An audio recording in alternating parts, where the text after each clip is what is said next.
بھائی ابھی سب مل کے بیٹھو اور کچھ مسئلے کا حل بتاؤ.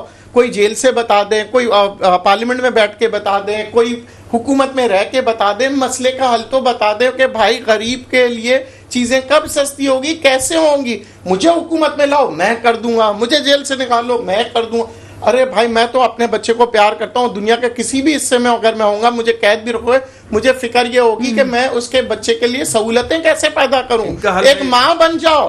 یہاں پہ ماں کوئی نہیں بن رہا, ہماری ماں نہیں ہے کوئی. سیاستدان اگر ماں بن جائے نا, ماں بن کر کے سوچے کہ عوام کا کیا حل ہو رہا ہے, اس کے حل کے اوپر بات کریں کہ بجلی کو کس طرح سے کم کیا جائے, اس کے اوپر ڈسکشن کریں. اس کے اوپر ڈسکشن کریں کہ جناب سکول کی فیس کم کس طرح سے کریں. سر وہ ماں تو بن جائیں گے, لیکن جو باپ پارٹی بنانے والے ہوتے ہیں, یہ ایسا لگتا ہے میاں بیوی میں طلاق ہو رہا ہوتا ہے تو بیوی اس کو گالی دے رہی ہے, میاں بیوی کو گالی دے رہا ہے, بچے پریشان ہیں, عوام بچے ہیں پریشان ہیں کہ بھائی ماں باپ. سر مجھے میری بات کا جواب دیتے ہیں, ماں تو کوئی لیڈر بن جائے گا, وہ جو باپ پارٹی کھڑے کرنے والے جو ہوتے ہیں وہ وہی تو بیچ میں آتے ہیں, پھر کام بھی تو کرنے نہیں دیا جاتا. یہ الزام ہوتا ہے, میں آج آپ کو بتا دوں, میں الزام کے طور پہ ہی کہہ رہی ہوں, میں نے نہیں کہی. جو گھر کامیاب ہوتے ہیں نا, جو گھر کامیاب ہوتے ہیں وہ ماں باپ بچوں کے لیے سوچتے ہیں. اگر ماں صرف اپنے بارے میں سوچے یا باپ اپنے بارے میں سوچے, لڑائیاں کرے, طلاقیں کرے, اور پھر بولے میرا بچہ کچھ بنا نہیں. جی تو یہ سوچنے سے پہلے کہ ہم قوم جو ہے بچے ہیں ملک کے, ہمارے بارے میں سوچے کہ ہماری قوم کے اندر کام کیسے ہوگا. ہمیں دسترخوان نہیں کارخانے چاہیے, ہمیں رحم بھیک نہیں, ہمیں اپنا حق چاہیے تاکہ ہمارے بچے سر اٹھا کے چل سکیں. ٹھیک ہے جاوید صدیقی صاحب, اس کا کوئی حل بتا دے, کوئی حل بتا دے, تو میں ان کو بتا دیتا ہوں. اس کا نام ہے اسلامی جمہوریہ پاکستان. بس یہ چیز رائج کر دیں, سب سارے مسئلے ہو جائیں گے. اگر جب تک آپ اپنی چند افراد اپنی مرضی مسلط کرتے رہیں گے تو اس کا کوئی حل نہیں ہے. اور اسی طرح آپس میں, کیونکہ یہ ایک جیسے ہم انگریزوں کو سنتے ہیں ڈیوائڈ اینڈ رول, تو یہاں بھی وہی پالیسی چل رہی ہے کہ زبانوں کی بیس پہ, مسلکوں کی بیس پہ لوگوں کو ڈیوائڈ کیا ہوا ہے, اور مختلف لوگ ان کے اوپر مسلط کیے ہوئے ہیں, کسی کوئی مذہب کے نام پہ, کوئی قومیت کے نام پہ. تو ایک قومی پارٹیاں بنے, اسلامی جمہوریہ پاکستان بنے, عوام کی رائے کا احترام کیا جائے, تو ساری چیزیں آٹومیٹک خود سے ہو جائیں گی. اب آپ مطلب ان کی رائے کا احترام نہیں کریں, کوئی جمہوری جو طریقہ کار ہے وہ اپنائے نہیں, اور یہ پوچھتے رہیں کہ حل بتا دیں, حل بتا دیں. تو بھائی جو حل ہے تو وہ تو آپ چاہتے ہی نہیں ہے. ابھی آپ دیکھیں 2024 میں جو الیکشن ہوئے تھے, عوام نے ایک اپنی رائے دی, اس کا کیا حل ہوا؟ تو حل صرف یہ اسلامی جمہوریہ حل الیکشن ہر 2 مہینے بعد مرغے کی ایک ٹانگ. مجھے یہ بتائیے, امریکہ پاگل ہے, انگلینڈ پاگل ہے, انڈیا پاگل ہے, جاپان پاگل ہے جو الیکشن کرواتے ہیں اور عوامی رائے کو, اور آج وہ ملک کہاں کھڑے ہیں؟ وہ ہر 2 مہینے بعد عوام مانتی ہے الیکشن نہیں کروائے 2 مہینے بعد, آپ 5 سال بعد حکومت کروائے, 2 مہینے بعد نہیں کروائے, لیکن فیئر کروائے عوامی الیکشن کو چھوڑ دو. چند افراد ہیں وہ تو ریٹائر ہونے کے بعد بیرون ملک چلے جاتے ہیں. ملک میں میٹھا میٹھا میرا, کڑوا کڑوا تیرا, پھیلانے کے بعد میری تو بہت اچھا الیکشن. پنجاب کی حکومت میرے ہاتھ سے چلے جی, پنجاب برا, جس کو جو ملتا ہے وہ بولتا ہے کہ بھائی آپ چاہتے ہیں سارا. بھائی اگر آپ کے پاس کے پی کے, ارے آپ کے پی کے میں دھاندلی نہیں کروا سکے, اس کی وجہ یہ کہ کے پی کے میں. اچھا مجھے لگ رہا ہے کہ آپ لوگ دونوں الگ الگ ڈائریکشنز میں بات کریں, وہ کچھ اور بات کریں, آپ یہ رائے بھی پوچھ رہے ہیں, میں رائے بھی دے رہا ہوں, اس کو بھی نہیں مان رہے, کیسا تجزیہ کر رہے ہیں. آپ مجھے بتائیں, امریکہ آج سپر پاور ہے, وہاں پہ الیکشن ہوتے ہیں نہیں ہوتے؟ لندن میں الیکشن ہوتے ہیں, جاپان میں, بنگلہ دیش میں. مسئلہ کہ یہاں پہ الیکشن تو ہوتے ہیں لیکن اس کی رائے کی اہمیت نہیں ہوتی. آج آپ دیکھیں مودی صاحب, سر 2018 میں بھی اہمیت نہیں دی گئی. نہیں تو آپ شروع کریں نا, آپ صرف وہی کہتے رہیں گے 2071 کے الیکشن صحیح ہوئے تھے, اس کے بعد سے الیکشن صحیح, وہ بھی صحیح نہیں ہوئے. نہیں, ایک مثال دے رہا ہوں. تو کہنے کا مقصد یہ کہ آپ جب شروعات کریں گے جب ہوگا نا, جب آپ کریں گے نہیں, چند افراد بیٹھ کے فیصلہ کر لیں گے, آپ وزیر اعظم بن جائیں گے, آپ صدر بن جائیں گے, آپ وزیر بن جائیں گے, اور اس کے بعد بولیں گے اچھا اب یہ مسئلہ ہو گیا, تباہ ہو گئی, برباد ہو گئی اکانومی, اب آپ چھوڑیں, پرانا چھوڑیں, نیا دیکھیں. سر 40-50 سال سے جب سے بنگلہ دیش الگ ہوا ہے, آج آپ دیکھیں وہ بنگلہ دیش جس کے اوپر ہم نے پتہ نہیں بے شمار الزامات لگائے تھے, ان کو بوجھ بولا تھا, آج وہ کہاں کھڑا ہے؟ صرف جمہوری روایت کی وجہ سے. آج ہم وہ چیزیں سر چلیں مجھے پروگرام وائنڈ اپ کی طرف جانا ہے. اور جہاں تک بنگلہ دیش کی بات کی جائے, بنگلہ دیش بھی کوئی جمہوری تقاضوں پہ نہیں کھڑا ہوا. بنگلہ دیش میں بھی بڑی فلاز ہیں اور چیزیں چل رہی ہیں. مسئلہ یہ ہے کہ جب یہ کہا جاتا ہے کہ جی چیزیں بہتر کیسے ہوں گی, ایک ملک میں ایک اکانومی میں چیزیں بہتر ہونے کا صرف ایک ہی راستہ ہے کہ ملکوں کی اکانومی بہتر کی جائے. اس کے علاوہ آپ کے پاس ترقی کرنے کا قطعاً کوئی راستہ نہیں ہے. اور اس کے لیے حکیم محمد سعید صاحب یہ کہتے تھے فساد اخلاق یعنی کہ کرپشن. فساد اخلاق جب تک آپ نہیں ختم کریں گے, جب تک ملک میں کوئی بھی آپ سیاستدان لے کے آ جائیں, بڑے مخلص آپ ماں باپ جو بھی لے کے آ جائیں, فائدہ کچھ نہیں ہونا ہے. آپ کو سب سے پہلے کرپشن کو ختم کرنا ہے. لیکن کرپشن کی جڑوں کو کیسے ختم کیا جائے. دوسری ایک بات میرے بھائی نے کہی, کہنا ضروری ہے, کل عید ہے اور مجھے بہت ضروری ہے کہنا. یہ کہا جاتا ہے کہ ہمیں فرقوں اور زبان میں الجھایا جا رہا ہے. الجھانے والے پوری دنیا میں ہمیں الجھا ضرور ہیں, لیکن یہ مجھے پتہ ہے, میرا پاکستانی, میرے برابر میں رہنے والا کوئی شخص, ہم کبھی بھی نہ فرقوں میں الجھے نہ ہم زبانوں میں الجھے. میرے برابر میں کرسچن بھی رہے گا تو مجھے بہت اچھے سے رہنا ہے, کوئی اور فرقے کا رہے گا تو بہت اچھے سے رہنا ہے, ہندو بھی رہے گا تو ہم بہت اچھے سے رہتے ہیں. یہ میں پاکستانیوں کی خاصیت بتا رہی ہوں. ہم ایسے لوگ نہیں ہیں. باہر والے کچھ لوگ ایسے کر سکتے ہیں, صرف 5%. ہم نہیں فساد کر سکتے. ہم محنت کرنے والے لوگ ہیں. دعا وہی ہے جو ہمیشہ ہوتی ہے, میرے ملک میں وہ حکمران آئے جو واقعی میرے ملک کے مستقبل کی حفاظت کریں. اس کے ساتھ ہی پروگرام کا وقت ختم ہوتا ہے. مجھے اجازت دیجیے گا. خدا حافظ.